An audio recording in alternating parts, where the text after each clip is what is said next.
شروع اللہ کا نام لے کر جو بڑا مہربان نہایت رحم والا ہے۔ اور قوم سمود کی طرف ان کے بھائی صالح کو بھیجا تو انہوں نے کہا، اے قوم، اللہ ہی کی عبادت کرو، اس کے سوا تمہارا کوئی معبود نہیں۔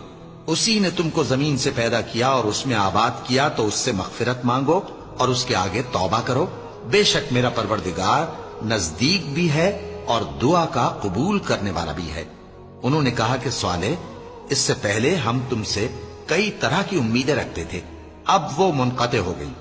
کیا تم ہم کو ان چیزوں سے منع کرتے ہو جن کو ہمارے بزرگ پوجتے آئے ہیں؟ اور جس بات کی طرف تم ہمیں بلاتے ہو اس کی طرف سے ہم بڑے بھاری شک میں ہیں۔ صالح نے کہا، اے میری قوم، بھلا دیکھو تو، اگر میں اپنے پروردگار کی طرف سے کھلی دلیل پر ہوں اور اس نے مجھے اپنے ہاں سے نبوت کی نعمت بخشی ہو، تو اگر میں اللہ کی نافرمانی کروں تو اس کے سامنے میری کون مدد کرے گا؟ تم تو کفر کی باتوں سے میرا نقصان ہی کرتے ہو۔ اور یہ بھی کہا کہ اے قوم، یہ اللہ کی اونٹنی تمہارے لیے ایک نشانی یعنی معجزہ ہے، تو اس کو چھوڑ دو کہ اللہ کی زمین میں جہاں چاہے چرتی پھرے، اور اس کو کسی طرح کی تکلیف نہ دینا، ورنہ تمہیں جلد عذاب آ پکڑے گا۔ مگر انہوں نے اس کو کاٹ ڈالا۔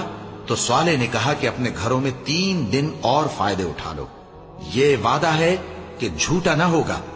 پس جب ہمارا حکم آ گیا تو ہم نے صالح کو اور جو لوگ ان کے ساتھ ایمان لائے تھے ان کو اپنی مہربانی سے بچا لیا اور اس دن کی رسوائی سے محفوظ رکھا۔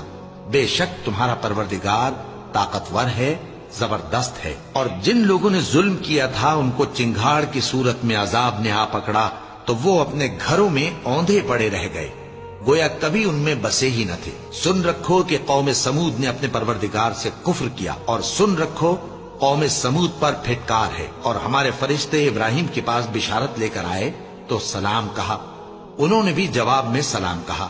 ابھی کچھ وقفہ نہیں ہوا تھا کہ ابراہیم ایک بھنا ہوا بچڑا لے آئے۔ پھر جب دیکھا کہ ان کے ہاتھ کھانے کی طرف نہیں بڑھتے، یعنی وہ کھانا نہیں کھاتے، تو ان کو اجنبی سمجھ کر دل میں خوف کیا۔ فرشتوں نے کہا کہ خوف نہ کیجیے، ہم قوم لوط کی طرف ان کے ہلاک کرنے کو بھیجے گئے ہیں۔